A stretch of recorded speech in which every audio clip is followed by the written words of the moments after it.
Hey everybody, welcome to G4G on YouTube. As promised, today we're in Marvel Future Fight. We're taking a look at the Captain Marvel update. And fortunately, I'm going to have my mic not on mute for the first time that I make this video, unlike the Marvel Strike Force video where I muted it for the entire first recording. So, we're going to go ahead and talk about the Captain Marvel update. We've got a 7-day check-in event that started, which I really like because we're going to get type enhancers and we're going to get grade 1 universal enhancement kits. That's pretty cool. I feel like I'm swimming in just about everything on this list, but the type enhancers and the universal enhancement, really happy to see that. Maybe I'm wrong, but I feel it's kind of rare to see that, so it's nice to see them throwing some cool stuff our way over here. Of course, we get the Fantastic Four special check-in event starting week 4, which will give us a 6-star Venom at the end, which mine's already T2. And for week 1, we had the 6-star rank-up ticket, then we had Ghost Rider, then just recently we had Medusa. We've got Venom, we'll get She-Hulk, who I already had a T2 for Fantastic Four stuff, Moon Girl, Crystal, and then a T2 advancement ticket, and then we have our monthly advancement check-in.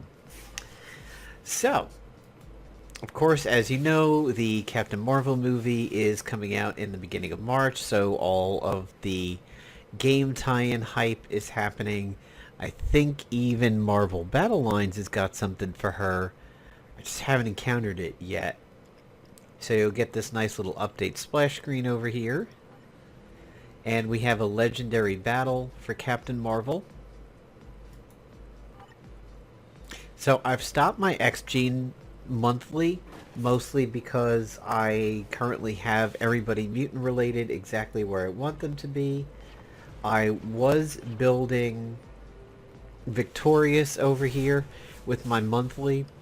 I've stopped to throw some throw some love at the new characters, which of course are going to be Nick Fury, and I threw some at Korath right at the beginning, but we'll go ahead and talk about Korath in a bit. So I'm going to at least get Nick Fury up to about 6 stars, so I'm probably going to bounce back and forth a little bit. Victorious is kind of getting there. I want to believe she's good for Universal.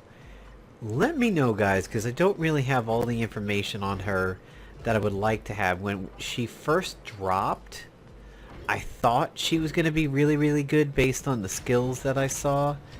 I understand that I could be wrong on that, as I've not had much chance to try her out yet.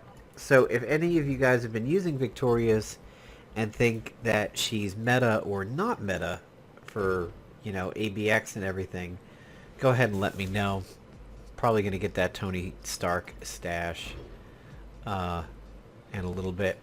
So we've got an event quest going on, which will give tokens that can be used in the event shop. Fairly standard set of dailies. Use gold, clear dimension rifts, clear stories, upgrade custom gear. Finally, no timeline battles, which is nice. I used to do really well with keeping up with my timeline battles during the week. I just don't touch them now, unless I have to. And I've been demoted all the way down to silver. I mean, I've been fairly close to the tops and have just fallen so far from grace. It's kind of ridiculous. You can change your tokens out for Korath. You can get 20 every single day. You can change them out for Ronin. I really would not recommend changing them out for Ronin because you probably have Ronin shards or Ronin bios coming out the yin yang by now. I've definitely could have T2'd him a long time ago. He is very good for a universal leader, but of course he's got the new uniform, so we'll look at that. You've got energy, hidden tickets. I don't think your money is well spent on anything here in terms of token money other than Korath, but you don't have to just get Korath from there. Let's go to the store and take a look at the uniforms and such. So let's back out of that. Uniforms recommended. So, of course, I've got them all at the moment, but here is the Captain Marvel one. The uniform effect is it changes the effect of energy absorption, and a lot of her skills will go ahead and change over here. This is the suit that I have been using, which is Captain Marvel of Miss Marvel. This one is a very classic suit for me. It's what I remember most about her from like Marvel Heroes and Marvel Avengers Alliance. You have the Secret Wars outfit, which just looks really weird. It looks like Sailor Moon had some weird cross up with her. Of course, the Captain Marvel modern outfit is pretty much how Captain Marvel is generally represented. It will see, I think, a costume pretty close to that in the film, except for the star in the center will be changed. And we have the semi Brie Larson looking one over here. I've read a few complaints that the new uniform for her puts her at a very kind of generic blonde as you're scrolling through the team, and it makes it hard to find her, and I kind of understand. I mean, new Blonde Emma, Blonde Magic, and then Enchantress, obviously, but like here, this Invisible Woman is kind of generic. So as you're scrolling by, you're like, oh, is that the new Black Widow? See, and then there's the new Black Widow. If you're just scrolling by fast, I kind of do agree with the criticism. It is easy to lose her in the stack. And somebody was like, well, you know, why'd they make her so plain? And everybody kind of made jokes about, well, you know, Brie Larson. And it, look, to be honest, when the first trailers came out and everybody was like, oh, she should smile more, I thought that was a ridiculous comment. I mean, if that's what the character is going to do, that's what the character is going to do. You wouldn't tell Ivan Drago from Rocky IV to smile more. It doesn't make sense. And I get it, Ivan Drago's a villain, Captain Marvel's a hero, but it was just kind of stupid. Future trailers, of course, have shown her in a little bit of a better light, but she does kind of have that Kristen Stewart, just dead-faced pan a little bit. I would agree with that assessment, but that's basically a topic for a different day, especially what's been going on with her lately. So, here is the new uniform. Transforms all attacks, all speed, critical rate increase, effects gained from radiant form. When transformed, all active skills, including binary break, become even more powerful, but the transformation doesn't last as long, so it's best to use all active skills back to back to back to back to back to back. The all attacks, all speed, critical rate increase effects may be removed, as well as the transformation with your opponent's cancel or other effects. So, let's take her out to the range and see how she looks. I actually got to use her in an AB recently. I don't think it was ABX. When it's Universal Hero female, I tend to use Quasar, or is it Universal Hero? I haven't used Miss Marvel in a while, although she's on the team for bonus. I've favored using Quasar lately, but so I was using her in AB, and like she was doing well, and she had about 80% health, and then I blinked, and all of a sudden she just crumpled and died, and I was on my other character, so I had no idea what happened. So as you can see here, when we use Radiant form, she actually changes over to Mohawk Miss Marvel, which I think is a pretty cool touch. Her 4 is very cinematic. You get a stun out of it, a movement speed decrease on them, enables attacking enemies who have activated ignore targeting effect, which is pretty cool. So Radiant form basically engages that binary mode. Her 2 is Cosmic Uppercut. You get a stun and a fracture out of it. Marvel Future Fight's new debuff that they love so much. Mighty Straight, another stun and standard energy damage. and Ace Bomber. Now, I always like Flight 1s for getting out of trouble, so I prefer to do those at the end of Invincibility.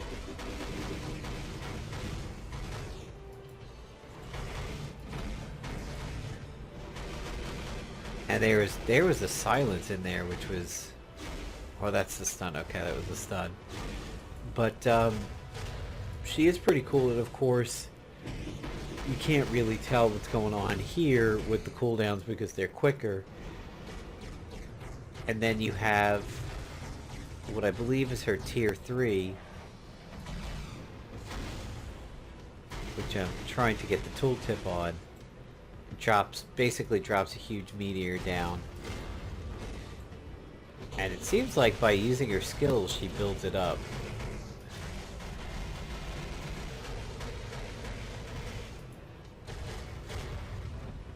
So I would say she is very clearly an upgrade from the Captain Marvels before her.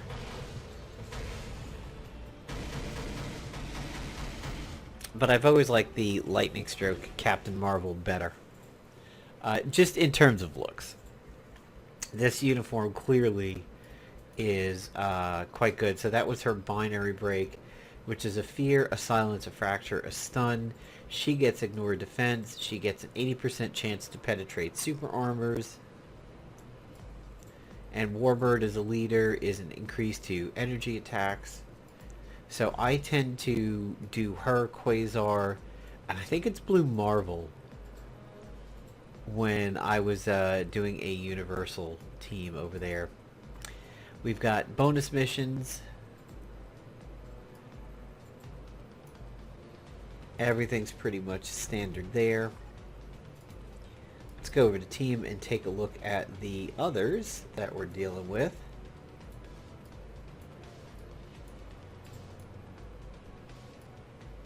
So, the reason why I had a webpage up in the beginning is that they're saying on Reddit, at least according to user FMV13, is that Minerva at T2 level 60 for Combat Villain is beating Apocalypse and is easier to play.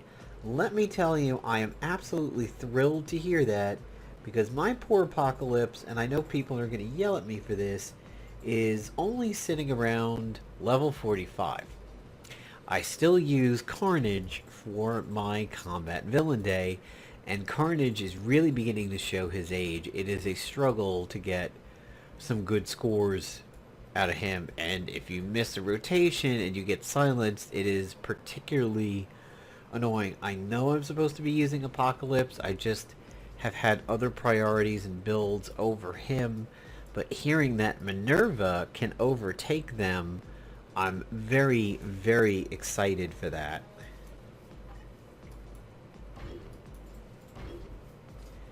And I will absolutely push my Minerva through as much as I possibly can to take over Combat Villain, because Carnage is just kind of sucking over here. So you have Marvel's Captain Marvel Minerva, which is, I think, going to be the movie costume. Marvel Strike Force is representing her this way.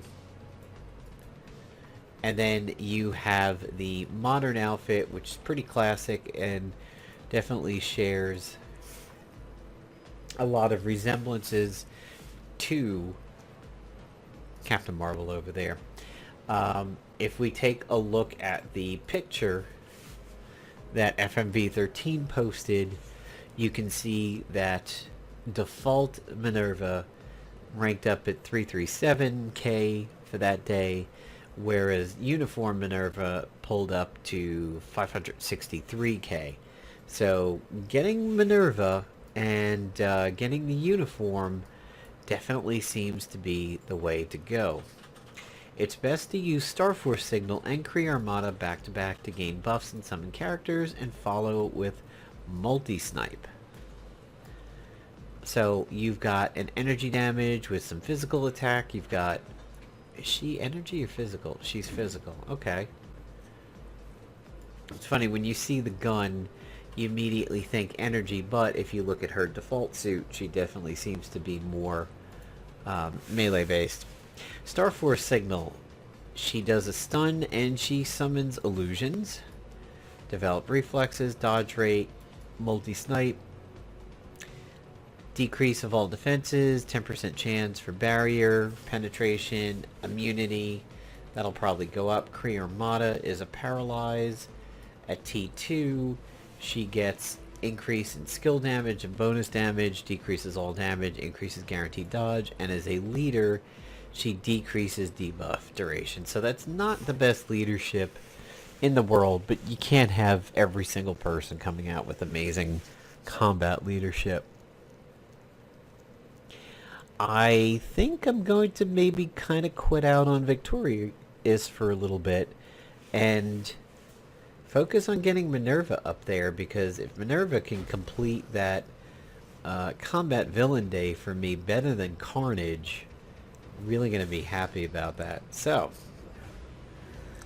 here's Kree Armada, which is definitely a get out of jail free card because she's up in the air on the ship. Her 4 looks pretty cinematic, similar to Captain Marvel. This is the barrier penetration, the immunity, the decrease in defenses. Her 2 is just cover fire. Little bit of an evasion at the end part of it over there. Her 1 looks cool. And her 3 is Star Force Signal, which is the stun and the illusion. So it was recommended. Let's move her down a little bit. Alright, well, there's the summon. Kind of having fun. So it mentioned 3, 5, to get those 2 together. According to the rotation, it is 3 cancel, and then 4, 5, 1. 5th or 1st skill only used to avoid being attacked when the immunity is off. So uniformed, 5 cancel into 3, cancel to 4, cancel the 5th skill after she takes off. So 5 cancel, 3 cancel, 4. 5 cancel, 3 cancel, 4. Yeah, so 1 and 2 are standard. They seem to be out of the rotation. 5 as soon as she goes up. 3, 4. She's Cable-esque. I don't know about you, but it strikes me as a kind of almost like a combat Cable over there. I think if you're pretty good with Cable and scoring high with him, you're probably going to know exactly what to do with Minerva over here. Alright, we gotta go back to team. Let's take a look at Nick Fury and Korath. So, Ronan, we gotta stop at him, who I just saw go scrolling by somewhere. Where did he go?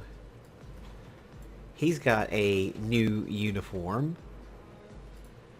So, of course, we have his classic, which is Annihilation. A lot of games do represent him this way with his Cosmic Hammer. I think Marvel Avengers Alliance Tactics had him looking like this. Then you had Guardians of the Galaxy, which is the black outfit and the face paint.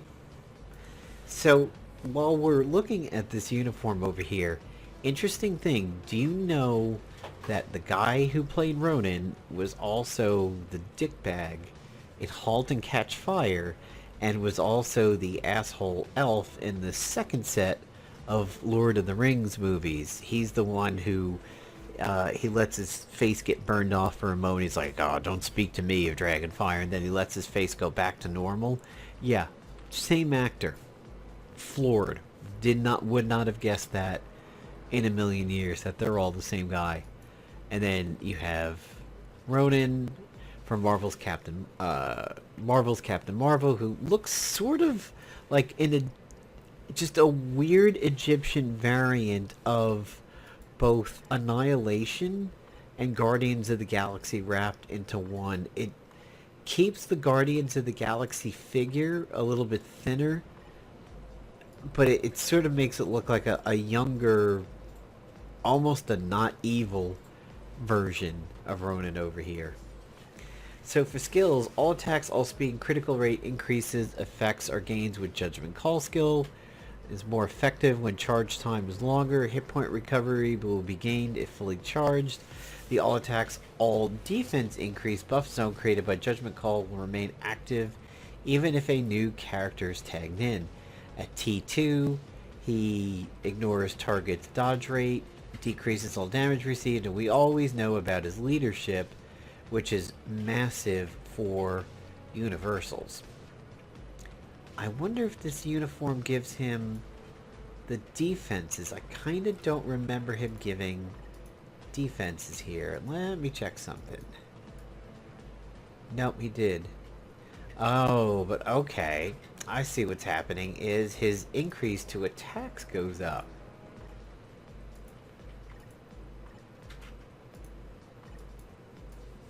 Yeah, that's a really, really nice buff for universals over there. So let's take a look at his skills. Now, in Marvel Strike Force, with the Kree rework, Ronan has been said to be pretty good now, and he's definitely a key component if you are running a Kree team, and apparently a Kree team is quite viable now, so... Clearly, woof, wow, that's the charge time. So his 5, which is not giving me the tool, there it goes, that's Judgment Call. So clearly, I would think you would want to go into that one with invincibility for the charge up. There's his 4, which kind of reminds me of Iron Hammer a little bit. Universal weapon, there's his guard. His 1 is hammer charge, there's a stun. And then 3 is Merciless Gavel, which is a stun and a bind. I wonder, so... 2's a guard against 3 hits. Okay. Let's see what 2 into 3 into 5 is going to be like.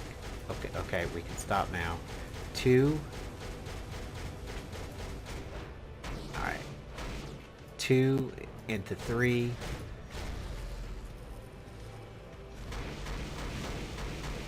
So if you just tap it, you get something very quick. 2, 3, charging 5. Looks like you could get a pretty decent hit right as the stun wears off.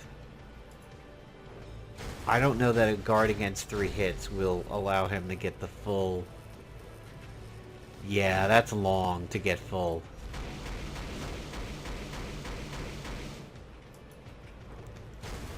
That's gonna be risky to just sit there and stay still like that.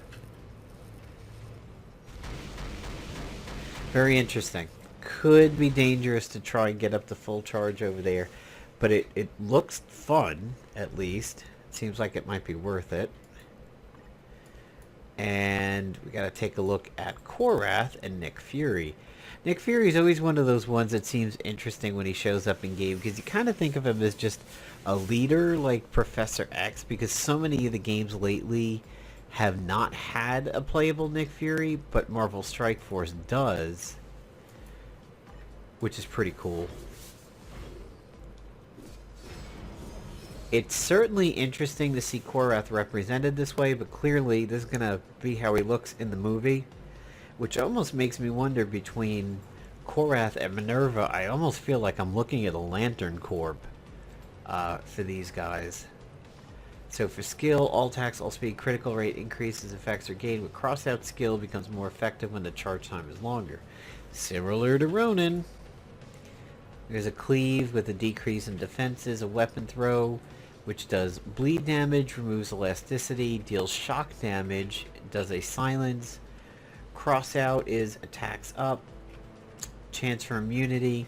Tapping and holding the skill icon will charge the skill, releasing it will commence the attack. I wonder how long it takes to charge. Zero hesitation is a passive. Super armor. It gets super armor when attacking. That's pretty cool. Deadly Pursuit. A bleed removes elasticity. Chain blow bleeds, removes elasticity. And the pursuer, his T2, guaranteed dodge, increased skill damage, blah blah blah.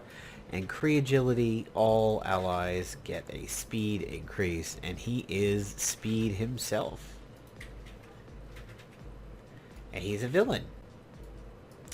Could be interesting. I wonder if he will take over villain speed, because right now villain speed to me is shit. I think I'm using Ghost for villain speed, and I don't necessarily know how good Ghost really is for that, if that's the best choice for villain speed. Here is Nick Fury, and that is his uniform. He comes in his modern, and then he comes in the movie uniform without the eye patch. He is also speed. Looking at his skills, all effects of shield airstrike skill remain active even if a new character is tagged in. That's pretty cool. All attacks of the skill continue even when combined with other skills. It's best to use shield airstrike and follow up to another skill or tag out immediately. If equipped with this uniform, the effects gained from airstrike last longer, so it's going to be interesting to look at that. Smoke shot makes enemies miss an attack and do a stun. That's pretty cool. Old partners, a stun, decrease in defenses, applies to self guards against 2 hits. So I'm sort of beginning to get a Magneto feel from him. I mean, can't say I've seen too many of the smoke related ones, although I think Winter Soldier's got one. But I'm sort of feeling like I'm kind of looking at something similar to Magneto skills.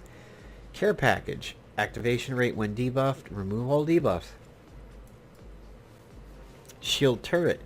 Stun, burn damage. Move using the V-pad while using a skill. I'm sort of disappointed in seeing that. It sounds like that's like a deployable that you would leave on the field and it just shoots stuff, but okay. Shield airstrike. Applies to enemies, stun, burn damage. Allies get 100% chance to immunity to all damage for 1 second. All attacks, defenses. So this is similar to like the Warwolf and Beast kind of a deal over here. Director shield at T2. He cannot be incapacitated. Super armor, all defenses up. Damage dealt to super villains up. So this is another... it's the other shield guy. It's Phil. He's another Phil. That's pretty cool. He's another Coulson. And legendary leader applies to heroes. All attacks increase. So could be interesting for Speed Hero Day. Yeah. I think he's definitely going to be part of the rotation for a Speed Hero Day. He's going to be on a team somewhere. Kind of makes me think he's like a Coulson or a She-Hulk for speed. And to be honest, I think speed definitely needs it. I always feel a little bit lost in who I want to have as my major passive buffer when it comes to speed. I could imagine some people may want to do like Speed Groot just for the healing and everything. So, based on what I've seen so far, definitely would consider working on Minerva because I need a boost to combat villain ABX. Nick Fury, I think, is definitely going to be worth T2ing as soon as possible so you can get him on speed teams. He's probably going to jack up Speed Hero Day quite a bit. Today seems to be combat and no criteria. So today would be a good day to take out Minerva if your Minerva's getting up there and see what she's like. Typically, when it comes to combat days, I go with my tried and true Wolverine if it is no criteria or hero. And then, you know, my poor shitty Carnage when it comes to combat villain day. And you know, the sad thing is, like, when I saw how bad... or average, I don't even know if it's bad or just average when it comes to Carnage. When I just saw how poo he was, I was like, oh, I guess he's just not in good enough shape and I need to keep fixing him. and I kept dumping stuff into him a little bit over here, and discovering that he just probably has fallen out of favor quite a bit, which is a shame. I probably should have switched over to Apocalypse, but oh well. I just didn't feel like building another native T2 at the time after going for Jean Grey and Cable and everything like that. And I like my Jean Grey. Jean Grey is quite a fun character to play. To be honest, I think Blasters are probably one of the most fun classes of all. I give Bucky, he's fun, but I feel like he can get caught out occasionally. I want his invincibility to be a little bit longer. I really like playing Luna Snow. She's a lot of fun. I miss playing Quicksilver. I feel like it's sad that he's been shelved for Bucky, but I like Corvus. I love playing Cable. He's my favorite of all the AV characters and my highest scorer currently. Jean Grey is also a lot of fun. Wolverine. I know people keep telling me about Deadpool, and I do use him. He doesn't have a meta day for me. Like Dema, although she's fallen out of favor for me. Do like Magic. Haven't really gotten to play with Gambit too much. I just don't know where he has a spot. Psylocke is fun. I used to play Rogue quite a bit. Don't play her that much anymore. She is good too. I don't think she can beat Wolverine for damage, but Female Combat Day. I know I'm supposed to be using Captain, and my Captain was Lady Cap for a while, but I've switched him out, and I keep forgetting to switch him back to Lady Cap, so I always wind up going to Crescent. I think Crescent does a pretty good job of Female Combat Hero Day. Used to really like Hulkbuster back in the day when I first started. Like Sandman. I actually really like Titania, especially when paired up with her husband. I was experimenting with her with Combat Villain Day for a little while. Love playing Ancient One. Like playing Anti-Venom. Clearly, I mean, Sharog, what can you say? I think everybody loves playing Sharog. She's just a fun character to pilot and a pretty good skill cap on her. And that's about... I miss Kid Kaiju and Elsa. They were fun for quite a while in Speed, and I really do miss taking them out on the field somewhere and using them. Silk was fun too. Spider-Man, he's just so annoying in Timeline, it's hard to enjoy him anymore. I want to play more with this Captain Marvel. I do really like Ghost Panther. He does my... him and the other two Ghost Riders are my Universal Hero Day hero now. I don't know who I should be using anymore. Who should top them? I like playing Hela, but I find she doesn't score nearly as much as I think she should. Iron Hammer is a lot of fun too. Loki's always fun. I like Quasar. Again, pretty good skill cap on her. Really, really, really like playing Sentinel. I was very excited to see Sentinel, and I knew I wanted to build him right from the get-go. I like Sentinel a lot. He's fun. I don't get to use Satana much, and Ultron is a has-been, and my Strife is absolutely pathetic. So, let me know if I should be working on Strife, and if I should be working on Scarlet Witch. I've been hearing that Invisible Woman might actually be stronger now than Scarlet Witch, so if you guys got any info on that, let me know. And if any of my non-tier 2s over here jump out at you and you're like, dude, you've got to tier 2 that person right quick. So if looking at my Ronin, 582 bios, I think I'm probably going to give him a natural T2 soon here. So thanks for watching the video, guys. Let me know what you think about the Captain Marvel movie update. Where are your winners? Where are your losers? And what do you think about all the, the uniforms and everything? And let me know what's your favorite of the bunch and who has changed your metas for you. That's also a big key. Again, I'm definitely going for Minerva if it's going to help my combat villain day. That's definitely a top priority.